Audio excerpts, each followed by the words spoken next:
John mi maçon ka a dɔn k'ale bɛ jɔnya la John mi maçon k'a dɔn k'ale ye jɔn de ye siga foyi tɛ a ma o jɔn kana bilali a ka gɛlɛn fiyewu bawo ale yɛrɛ t'a dɔn fiyewu k'ale bɛ jɔnya la o de ye golofinden bilama lihala ye golofinden ka foyi tɛ a bolo o bɛɛ la golofinden b'a yɛrɛ ye mɔgɔ kana bilalen ye kamitiw de ko non ko ye nkalon de ye an bɛ jɔnya de la olu ma dafɛla dɛ olu ko k'an bɛ jɔnya de la ko ni an bɛ wuli k'an ka kanabila ɲini a wuli ka ɲini n'an tɛ wuli k'an ka kanabila ɲini an ka wuli ka ɲini wa siga foyi tɛ a ma anw de kan ka wuli k'an ka maaya ɲini n sɔgɔlen filɛ jabɛn fɔlɔ min k'ale ko cogo di jamais l'esclavage n'est aussi bien réussi que quand l'esclave est persuadé que c'est pour son bien ko jɔnya a ma deli ka ɲa a ma deli ka ɲa cogoya si la waati min na ni jɔn hakili la k'ale bɛ lihala min kɔnɔna na ko bɛ ka kɛ ale ka ɲumanya de kama lamala an filɛ kankɛya min kɔnɔ tan ni o ye mariyalaw ka kankɛya ye impérialistes ka kankɛya colonisateurs ka kankɛya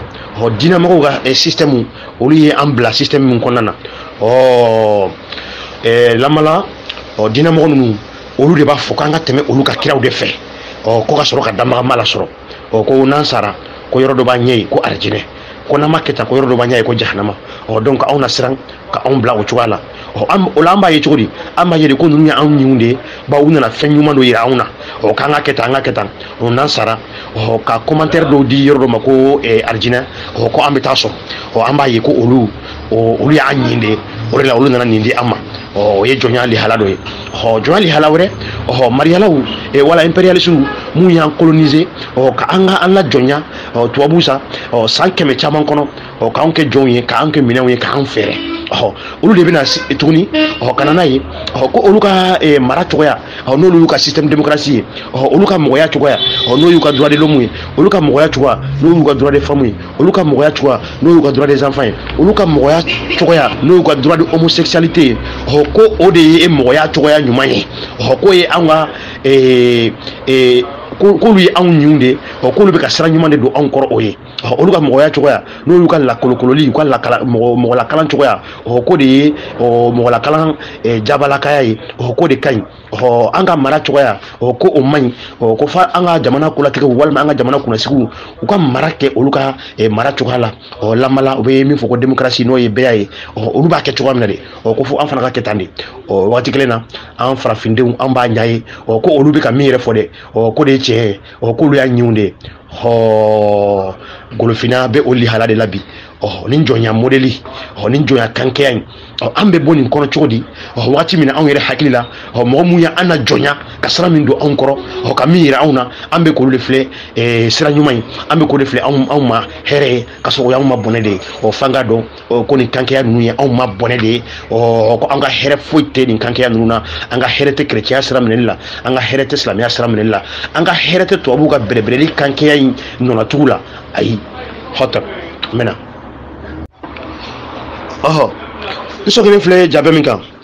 pour une juste sélection, tout le monde doit passer le même examen. Vous allez devoir grimper à cet arbre.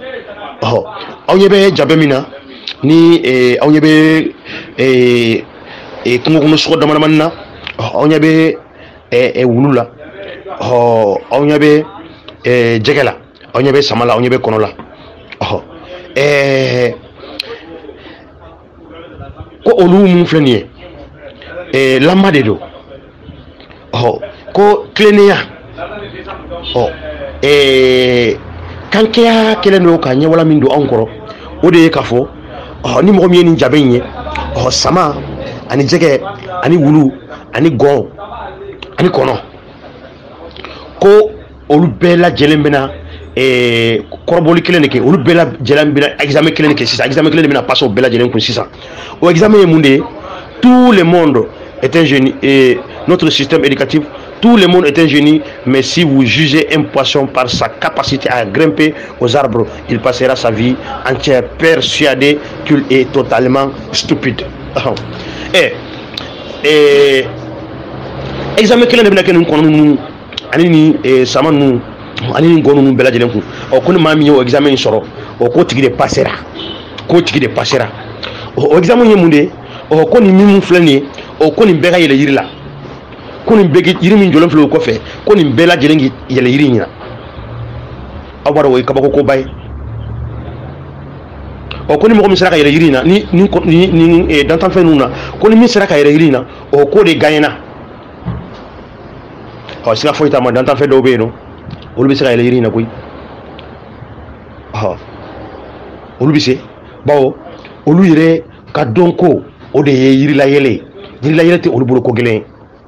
nka dantanfɛn min tɛ se ka yɛlɛ yiri la dun est-ce que dɔn ko t'o fana la wa n'i ko jɛgɛ ka yɛlɛ yiri la ko dɔ y'o ka examen kelen min kɛra wara kun examen kelen min kɛra kɔnɔ kun examen kelen min kɛra sama kun ko bɛɛ lajɛlen ka yɛlɛ yiri la i y'o examen kelen de kɛ jɛgɛ fana kun ko jɛgɛ ka yɛlɛ yiri la jɛgɛ bɛ se ka yɛlɛ yiri la wa a tɛ se ka yɛlɛ jɛgɛ tɛ ko kalama wa a bɛ ko kalama ni kungo kɔnɔ sogo mun filɛ nin ye lama de don ninnu bɛɛ lajɛlen u ka senko don u bɛɛ lajɛlen u dɔnko don nka u dɔnkow tɛ kelen ye u ka sekow tɛ kelen ye jɛgɛ bɛ se ji de la ale bɛ naze ji de la nka n'i ko sisan ko mun tɛ se ji la ko fana ka bila ji la ko ka nɔn ji sanfɛ i b'a dɔn i ma tilennenya kɛ n'i ko kɔnɔw ka don ji jukɔrɔ k'u naze komi jɛgɛ fana b'a naze cogoya min na ji jukɔrɔ ko examen i ye tilennenya kɛ i ma tilennenya kɛ diɲɛ somɔgɔya bɛ tan de diɲɛ civilisation bɛ tan de kɛlen don ko olu yɛrɛ ka diɲɛ ye cogo olu bɛ kow ye cogoya min na ko diɲɛ bɛɛ lajɛlen ka ye o cogoya la olu ka démocratie bɛ ye cogoya min na ko diɲɛ bɛɛ lajɛlen ka ye o cogoya la arabuw ka somɔgɔya ye mun de ye ko muso fɛn dɔ b'u bolo ko sɛtanɛ ko muso y'o de ye ko ye sɛtanɛ de ye k'a sɔrɔ o waati kelen na an fɛ yan ngolofinna yan muso ye fɛnba de ye anw fɛ yan an fɛ yan an ka duw sigilen bɛ muso de kan an fɛ yan manden jamanaw kan ni cɛ fɔra a b'a fɔ de ko nba an fɛ yan a bɛ fɔ de ko ni mɔgɔ ɲɛna ni den ɲɛna k'a ba n'a tiɲɛna a ba an fɛ yan a bɛ fɔ ko cɛw tɛ ɲɔgɔn na ko baw de bɛ ɲɔgɔn na an fɛ yan muso ni cɛ bɛ ɲɔgɔn dafa de u bɛ jɛ ka baara de kɛ ɲɔgɔn fɛ ka ɲɔgɔn dafa an fɛ yan cɛw ni musow b'u bere furukolo na ka sɛnɛ kɛ de mɔgɔ minnu ka somɔgɔya ye ka muso ta ka bila so kɔnɔ ka o bila bɔrɔ kɔnɔ ka datugu da la k'o ye sɛtanɛ ye olu ka somɔgɔya kɔnɔ ko dɔ o bɛ se ka bɛn ni an farafinw ka kow ye cogo di hɔtɛp n bɛ tugu n jabe in nɔfɛ toujours tubabuw ka somɔgɔya la ko cɛ furu o labɛnnen don olu fɛ olu b'o ye u ka mɔgɔya kɔnɔ ko tɛ baasi ye ko muso ka furu mɔgɔ ma o labɛnnen don olu fɛ u ka mɔgɔya la ko tɛ baasi ye tubabuw fɛ n'u ka mɔgɔw kɔrɔla u ka cɛkɔrɔbaw ni musokɔrɔbaw u bɛ to olu mara mɔgɔkɔrɔbala marayɔrɔ la ko man ka mara olu cɛ la mɔgɔ min y'i wolo k'i bɔ i bɔ ni sugunɛ la ni o kɔrɔbayara ni o kɔrɔla kojugu aw bɛ yɔrɔ dɔ ta ko ka t'o mara ye k'o ka ɲi olu ka somɔgɔya la an fɛ yan o ka ɲi an ka somɔgɔya la wa an farafinw o bɛ bɛn an ka somɔgɔya kɔnɔ fɛn na wa ayi a tɛ bɛn a la a tɛ bɛn an ka somɔgɔya foyi ma olu fɛ mɔgɔ ka wulu mɔgɔ bɛ se ka furu wulu ma sala o bɛ bɛn anw farafinw ka somɔgɔya kɔnɔ fɛn dɔ ma wa a tɛ bɛn a ma olu fɛ yen ko mɔgɔ ko olu ko famille ko ye mɔgɔ a muso a n'a den de ye an fɛ an farafinw an mandekaw anw ka golofinya la sala o de ye famille ye anw fɛ yan wa an b'a fɔ ko tɛ famille ye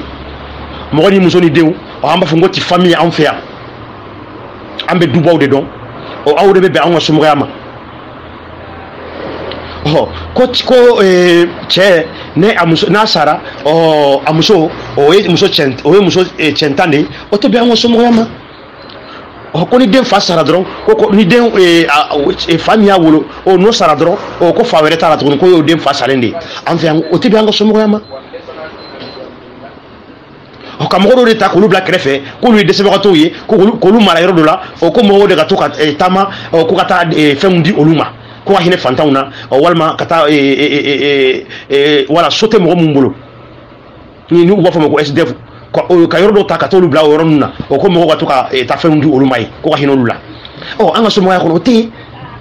an ka mɔgɔ si tɛ isolé an bɛɛ bɛ balo ɲɔgɔn kan de an bɛ ɲɔgɔn dɛmɛ de an bɛ taa ni ɲɔgɔn ye de anw sigilen bɛ jɛlakaya de kan o ni aw ko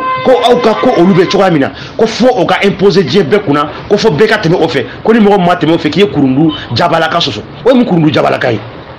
loi universelle o mun loi universelle ye o tɛ nkalon ye wa o tɛ bɛnkanni loi ye wa o ye bɛnkanni loi de ɔ mariyala ninnu colonisateur ninnu siga foyi tɛ u ma bɛnkannikɛlaw de don ɔ ko fo mɔgɔw de k'u kuru ka bɛn ni olu ye ko fo mirindi min ni olu ka somɔgɔya mɔgɔ minnu ka civilisation tɛ kelen ye mɔgɔ minnu ka culture ni olu ka culture tɛ kelen ye ko fo mɔgɔw de k'u jagoya ka bɛn ni olu ka culture ye jagoya k'o ye damagama kumakan ye wala k'o ye kurundu min labɛnnen don ko kurundu jabalaka loi universelle droit de l'homme patati patata o ye nkalon de ye loi jabalaka tɛ yen mirindi bɛɛ lajɛlen ni a k'a sigi sinfonya cogo don wa an ngolofindenw an mandenkaw an wankaran bɔnsɔnw ɔhɔ an ka foyi tɛ bɛn arabu ka foyi ma an ka foyi tɛ bɛn tubabuw ka foyi ma ɔhɔ wa an ma taa bi u kan olu de bɔra u ka yɔrɔ la ka na bi anw kan an ka gere ka yan ɔ ko an k'an kuru ka bɛn ni olu ye an b'a fɔ k'an tɛ ɔ kamakadenw wulila o de kama sa bi n'o ye kɛmɛtu ye ko fo kow ka bila o minɛnw kɔnɔ wa siga foyi tɛ a ma kow bɛ bila o minɛnw kɔnɔ ɔhɔ hɔtɛp mɛna ɔhɔ n sɔgɔlen filɛ jabe min ka nin ye machine inventée au 15e siècle par les prêtres chrétiens pour briser le main et les doigts des scientifiques, artistes, peintres, sculpteurs jugés hérétiques. On sait que les trop comme une machine. Machine ni la benen kundo 15e siècle là, chrétiens fait. Et Europe jamana uka. Ba wati mina Europe jamana uka même marani chrétien ka sariya yi. Uka jamana kuna siku o kun bɛ baara kɛ ni chrétien de mariko kɔni ɔ scientifique fɛn o fɛn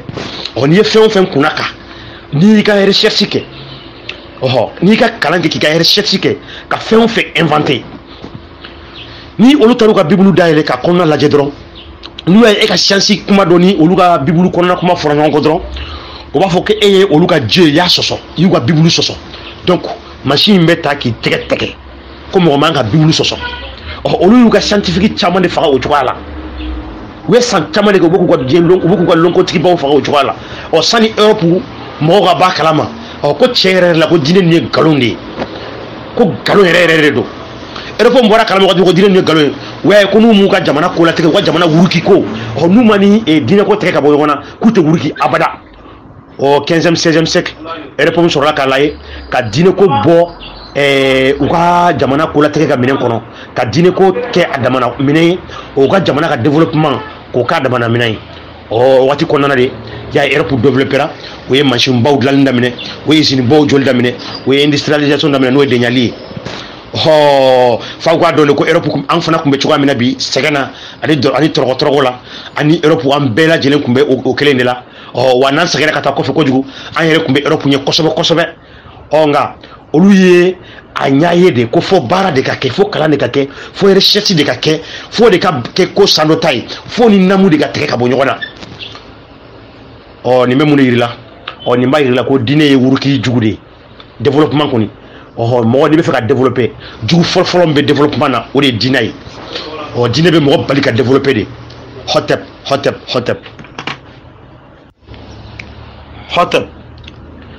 n seginnen filɛ jaabi min kan an ɲɛ bɛ an balimamusow de la u bɛ ka kɔɔri bɔ nka u bɛ ka kɔɔri bɔ wagati min na olu yɛrɛ ka finiw faralen don o kɔɔri in fini matière primaire 70 à 80% fɛn bɛ kɛ ka fini dilan o ye kɔɔri de ye n'o ye coton ye o kɔɔri in o bɛ sɛnɛ an fɛ yan Golofina yan Golofina jamanaw kan yan Golofina jamanaw de bɛ compter diɲɛ kɔɔri sɛnɛlabaw fɛ siga foyi tɛ a ma o kɔɔri in de bɛ san anw ka sɛnɛkɛlaw bolo yan kilo kelen 55 51 wala 60 an ka sɛnɛkɛlaw bolo olu de bɛ u biri foro kɔnɔ ka daba sama ka nin kɔɔri ninnu sɛnɛ a kilo kelen bɛ san olu bolo 55 ka taa bila 60 la o kɔɔri de bɛ cɛ ka taa n'a ye tubabu jamanaw kan ka t'o fɛrɛ marché mondial la ye prix wɛrɛ la min bɛ o doublé fo siɲɛ 20 walama fo siɲɛ 10 ni o fɛrɛ la o kɔɔri ninnu de bɛ transformer ka kɛ fini ye o kɔɔri kilo kelen a bɛ se ka chemise den 10 dilan o chemise den 10 o de bɛ dilan ka n'o fɛrɛ anw ma 1000 ni kɔ chemise kelen o chemise kelen o de bɛ fɛrɛ anw ma yan 1000 ni kɔ haman tɛ o 1000 ni kɔ yɛrɛ fana o sete anw ye ka san koyi an ka population fanba o kura kɔni tubabuw de bɛ o san k'o don n'u y'o don o kɔrɔlen n'an b'a fɔ ma ko yuguyugu o de bɛ cɛ ka kɛ bateau kɔnɔ ka kɛ avion kɔnɔ ka na ni a ye tubabuw kɛlen kɔfɛ k'a don o kɔrɔlen ninnu sa anw bɛ tila ka giri o de k'an ka suguw kɔnɔ yan k'o san 200 300 400 k'o don an na aw bɛ nin ɲɛ ye cogo di aw bɛ se ka nin ɲɛ ye cogo di ni kankɛya tɛ ni ye kankɛya de n'o ye système kɔni diɲɛ système ye anw bila nin hala min kɔnɔna na nin ye réalité dɔ de ye ko ka mɔgɔ bɛɛ bila balance kelen na ko mondialisation ka mɔgɔw kolonsɔnya ka diɲɛ bɛɛ kɛ diɲɛ bɛɛ bila minɛnba kelen kɔnɔ n'o kɛra girimanw san jɛgɛ belebelebaw san olu bɛ balo jɛgɛ fitininw na an ka mɔgɔ kalanenbaw an yɛrɛ bolo fana don mɔgɔ mun na koyi olu yɛrɛ sigilen don ka nin ko in lajɛ an ka mɔgɔ kalanenbaw an yɛrɛ kɛlen don k'an ka danaya ta ka da mɔgɔ mun kan k'olu ka kɛ an ka jamana présidents ye k'olu k'an ka jamana ministres ye k'olu ka kɛ an ka jamana kolatigɛw ye olu yɛrɛ bɛɛ lajɛlen ɲɛ bɛ nin kankɛya in na k'a sɔrɔ o waati kelen na n'u ye baara senfɔnya n'u ye kow senfɔnya avec 10 milliards de francs CFA i bɛ usine kelen jɔ usine min bɛ mɔgɔ bayirika ta baara la usine min bɛ se k'an ka kɔɔriw transformer anw yɛrɛ fɛ yan ka kɛ finiw ye an ka don nka kankɛya n'o ye système mondial ye a kelen bɛ ka sen da o bɛɛ lajɛlen kan ko si man kan ka kɛ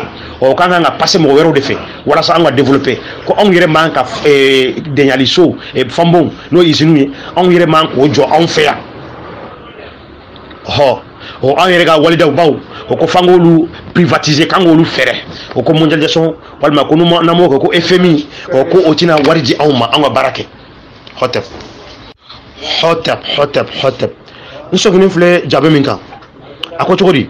ko ceux qui ne savent pas lire ni écrire nourrissent l'Afrique pendant que les intellectuels africains brûlent l'Afrique ko mɔgɔ mun tɛ se ka sɛbɛnni kalan n'u tɛ se ka kalan kɛ k'olu de bɛ ka golofina balo aw ɲɛ bɛ an balimakɛ jeliw na daba b'a bolo a bɛ ka bananku sɛnɛ parce que foyi tɛ a ma kankɛya kɛlen don ka walanda min di aw ma ka ɲɛwala min di an ma ka hakilina min don anw na ko mɔgɔ min tɛ se k'olu ka kanw kalan mɔgɔ min tɛ se k'olu ka kanw sɛbɛn ko de ye kunfin ye ko kodɔnbali wa anw yɛrɛ fana kɛlen don k'o ko in ta ba la mɔgɔ min tɛ se ka sɛbɛnni kalan olu ka kanw fana ko ye arabukanw faransɛkanw espagnolkanw angilɛkanw ko de ye kunfin ye o y'an bila o de halali kɔnɔna na wa anw yɛrɛ de b'a ye o cogo la koyi ko olu de ye kunfin ye an balima minnu tɛ se k'o kan ninnu kalan dɔrɔn an b'olu kɛ kunfin ye hali n'u ye kuma fɔ an t'a lamɛn an b'a fɔ ko kunfinw de don aw t'a dɔn nin ye kuma yɛlɛma dan ye farafindenw bolo aw t'a dɔn nin ye walanda jugu ye walanda jugu min di anw ma farafindenw a y'aw ɲɛ yɛlɛ n'a y'a sɔrɔ olu de ye kunfin ye a y'a lajɛ kɛ olu de filɛ k'aw balo olu de filɛ nin ye ka forobaw sɛnɛ olu de filɛ ka golofina balo olu de filɛ ka jɛgɛ minɛ olu de filɛ k'an balo olu de filɛ ka misiw gɛn olu de filɛ ka misi maraw kɛ an filɛ k'o sogow de dun olu de filɛ ka jɛgɛ maraw kɛ an filɛ k'o jɛgɛw de dun aw dun ko k'olu ye kunfin ye o waati kelen na aw yɛrɛ bolo falen don mɔgɔ minnu na ko mɔgɔ minnu ye mɔgɔ kalannenw ye n'a y'olu bila ka taa kalanbaw kɛ arabukalanw kɛ k'u bila ka taa tubabukalanw kɛ k'u bila ka taa kalan wɛrɛw kɛ diɲɛ mɔgɔw ka kalan wɛrɛw kɛ olu kelenw de bɛ tila kalan na ka tila k'i sigi an kunna ka tila k'an suɲɛ k'an ka nafolo dun ka tila ka jamana ci ko politiki ka jamana ci ko opposition ka tasuma wuli fan bɛɛ ka gɛrɛbu wuli fan bɛɛ ko fo ka wari di olu ma walasa olu ka kalan kɛ ko fo ka wari di olu ma walasa olu ka baara kɛ aw bɔra ɲɔgɔn na kuma yɛlɛmala farafindenw bolo anw yɛrɛ bolo falen don an ka mɔgɔ minnu ko mɔgɔ kalannenw aw t'aw ɲɛ yɛlɛ ninnu ye yɔrɔ jumɛn ni mɔgɔ kalannenw ye ni kunfin bɛ anw bolo bi ni kalanbali bɛ anw bolo bi ni mɔgɔ kuma yɛlɛmanen bɛ anw bolo bi o y'an ka mɔgɔ minnu bila ka taa kalanyɔrɔ la olu de ye mɔgɔ kuma yɛlɛmalenw ye olu de ye fasocilaw ye olu de ye golofina bila kɔrɔtɔ la ni golofindenw kan k'u bolo fa mɔgɔ la bi o ye an ma mun bila ka taa kalanyɔrɔ la koyi an ma mun bila ka taa arabukalan na an ma mun bila ka taa tubabukalan na an ye mun bila ka taa arabukalan na n'olu nana o bɛ kɛ mun de ye olu de bɛ taa u si ba arabukalan na n'u nana arabukan ba fɔ u tɛ se ka kɛ fosi ye madrasa mɛtiri misiri welela alimami o nafa jumɛn de bɛ société kɔnɔ an b'u ɲininka madrasa mɛtiriya nafa jumɛn de b'a la an ka société kɔnɔ nafa jumɛn de b'a la an ka développement kɔnɔ alimamiya nafa jumɛn de b'a la an ka développement kɔnɔ nafa jumɛn de b'a la an ka société kɔnɔ aw kɔni bɛ se ka fɛn bɛɛ kɔni fɔ ko fɔ jogo dilanni ba u nana jogo fɛn fɛn sɔrɔ u y'a jogo bɛɛ tiɲɛ u nana jogo ɲuman fɛn fɛn sɔrɔ golofina yan u y'a tɔ bɛɛ tiɲɛ k'an kana nin de fɔ k'an kana nin fɔ n'an ma nin fɔ an bɛ mun de fɔ ninnu de y'an ka fasow ci anw yɛrɛ bolo falen don an ka mɔgɔ minnu na ko mɔgɔ minnu kalannen don de olu de y'an faso ninnu ci en tant que an ma faamu de ko yɛrɛ dɔn ko de ye kalan ye ko yɛrɛ kalan o de ye kalan bɛ daminɛ ye de an ma foyi daminɛ fɔlɔ n'aw hakili la ko walikanw kalanni ani walisɛbɛnniw kalanni ko de ye kalan ye ko an ka ɲɛ yɛlɛ ko ye kuma yɛlɛma banfula de ye kuma yɛlɛma banfula kɔni f'an ka kɛ an yɛrɛ de ye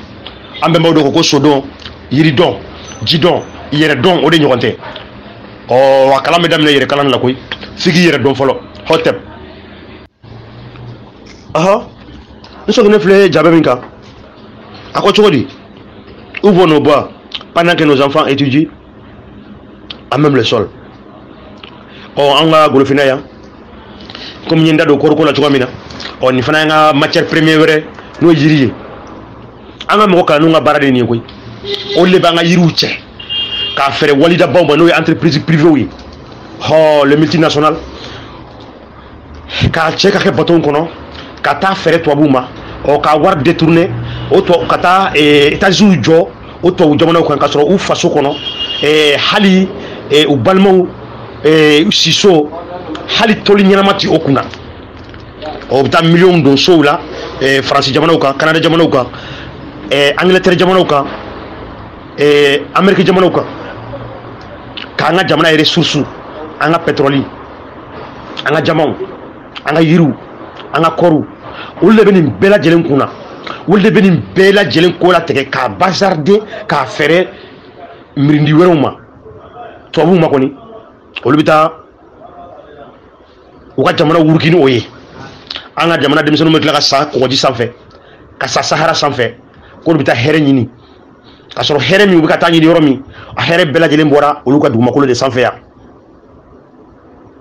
u bɛ ka boli ka taa hɛrɛ min ɲini Italie u bɛ ka boli ka taa hɛrɛ min ɲini Espagne u bɛ ka boli ka taa hɛrɛ min ɲini Faransi u bɛ ka sa kɔgɔji sanfɛ u bɛ ka sa sahara sanfɛ k'u bɛ ka taa hɛrɛ min ɲini ka sɔrɔ olu yɛrɛ ka jamana kolatigɛw de sɔnna k'o hɛrɛ ninnu bɛɛ lajɛlen cɛ k'a wantɛrɛ tubabuw ma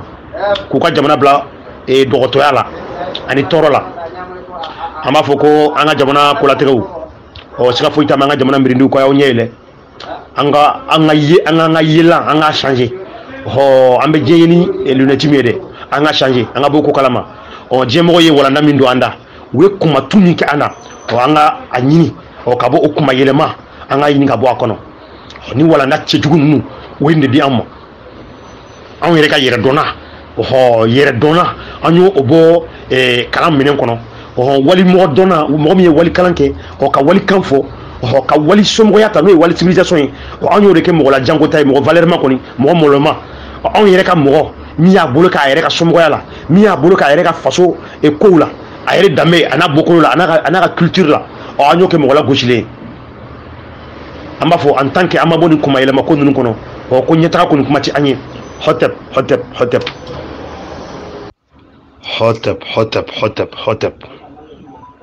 an balimaw aw fɔlen don o tɛmɛnen kɔ an bɛ kuma nana tugun an ko cogo di ko golofinden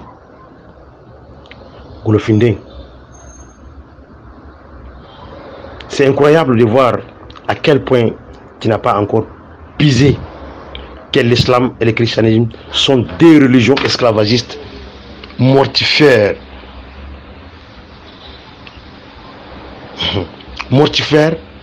taillées sur mesure pour aliéner le peuple noir et l'enfermer mentalement dans la prison la plus effroyable qui existe au monde, celui qui consiste à aimer la misère, la pauvreté,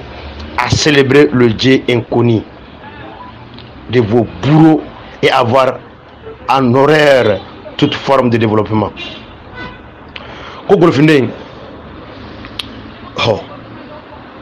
Ita don cogoya min na silamɛya chrétienya ni namu fila in ye lajɔnyali namu de ye lajɔnyali namu min n'a ye an golofindenw hakili datugu k'an hakili bila wusu kɔnɔ n'o ye prison ye kaso min ka jugu ni kaso bɛɛ ye hakilila kaso diɲɛ bɛɛ kɔnɔ ka anw bila lihala min ni anw bɛ kɛ fantanya de fɛ bawo b'a yira na de ko diɲɛ ti foyi ye an yɛrɛ bɛ lihala min na de ko ka ɲi ko kɔrɔ ko ala bɛ anw fɛ o kuna ansara ko yoro be ko arjina mi taddo yi ko do an kuna o ka on dusu fo ka nge foaru yi ka on na tugu ala do ko ala min ni an ta don fiu o le ka ala an ga nyeta ko lu ke an nyekoro ko jugu avoir en horaire toute forme de développement ko de no o ya nga kuna yeren ko no nga nyeta ko ambo de ko la gauche taille. Comment fais-tu pour ne pas comprendre que pour piller ton sol si riche, ils sont imposés à ta race, le Coran et la Bible. Et t'as donc, voilà ça, ou ça, il y a jamana soro kashue, voilà ça, golofina, jamana soro kashue, ou qu'on en est fait un fladewa, ou dans les livres fladés, demandé, Coran et Bible, ou dans les odé, voilà ça, ou ça, faire en ma. Bon, il m'en a deux mots, ni hakliche. Damarama ko fanfɛ I sera o tigi la kɛmɛ do ala kɛmɛ la nka n'i sera mɔgɔ mɔgɔ n'i donna mɔgɔ mɔgɔ kan n'i sera wɛrɛ ye sika foyi t'a ma a tigi firin da dɔɔni b'a bolo nka n'i donna ka ni damarama tɔgɔ de ye o de k'an bɛnbaw la kana yanni Bibulu ani Kuranɛ ye ko damarama kumakan ko dɔ bɔra olu fɛ yen ko kira o kiraw bɔra olu fɛ yen ko an ka tugu o nɔfɛ I ka dɔn ko ni diinɛ ninnu o sika foyi tɛ a ma ni bengani tɛ o mana ni foyi ye anw fɛ yan laisse défendre comment c'est sidérant de te voir s'il laisse et défendre des sectes pernicieuses qui ont ravagé, castré, esclavagisé, tué tes ancêtres sur une longue période de plus de 2000 ans. N'est-ce pas l'expression étonnante même de la chosification et de lobotomisation? Les hommes et femmes éveillés aujourd'hui sont comme des sortes de guerriers au rempart et l'épée scintillante qui flamboie dans les ténèbres. Il y a encore de l'espérance ici-bas parce que des hommes et femmes de cette acabit continuent d'exister. Sika foyi tama fika donc afoko ni dina nunu samba flying konana ulude on bemba ula jonya o kam bemba kobo kam bemba maltraité samba flying kono kam bemba bo osula kam bemba do surunga konga ko jigila traité sika foyi ti ama o bemba nunu bona utobea no ye on camarade koni o sika foyi ti ma o amena wuli ka keleke kanga maya nyini no yanga horonya ye ambasoro wasika foiti ama uyu utakoninke nga umatlana de umatla ana bawo anto ambia ambema ubona we ambema mu kobo we ambema mu la jonya we ambema mu fara wasika foita ma udew maban ulubia wasika foita ma ande bina boka anta jusara Hotep ambalma golofindeu ambalma kamakau ambalma fabandeu ambe bokuma kona yani kuma kan jumende ode kafo koni be freke nyini bi golofina ka problème ni ba nyini bi golofina ka koroto golofina ka sous développement golofina ka fantaya golofina ka banajugu koni ba nyini bi ko sika foiti ama koni be kunyini ala ko dina de do ambe kuma kuncheni we kitisa golofina ka freke fo ka bampeu ni mafo ko dina ambe kuma kuncheni we kunke me mana kala sika foitama akemero bikononto o dina de noye amba fo hotep kabukuma kona ko makle ndama kle fama kle jokle sakle sonkle ko kanyuma nke kanyuma fo ka jumanto yo ko de wila ate dabla defo ko kabwala golo fine ni baka dusu dete ela golo finya la goshi baka danga wila ela tubabu arabu nunu shite anga kola dadon bali yere de benunu tanu anga kola ya fenjuku ya fenyuma alu haketo ya kojuku ya konyuma alu haketo ne tu flila yere mabemba solo mi uka makoto ni danga wila sise kwa be muru jago odela ne tumeka wali bemba pato filima jugunte sekinko odeka jugu bemba solo mi uka makoto ntanyoko na ketugu mari de ni gaunye kakani aunye anga foli de baye o ale de anke golo findenye ama iniche yao ya